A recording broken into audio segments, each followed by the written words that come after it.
ஏப்பா ஏய், தேர்தல் 2026 ஏப்ரல் 23 அன்று நடைபெறக்கூடிய நம்ம தேர்தலில் யாருக்கு ஓட்டு போடலாம் அப்படின்னு நீங்கள் எல்லாம் நினைக்கிறீர்கள்?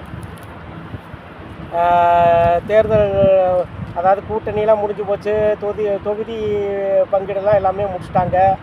இன்னும் தேர்தல் பிரச்சாரத்துக்கு வந்துடுவாங்க. வந்து ஒவ்வொருத்தரும் வந்து நான் அதை செய்கிறேன் இதை செய்கிறேன், அது வழக்கம் தானே, எல்லாமே சொல்லுவாங்க.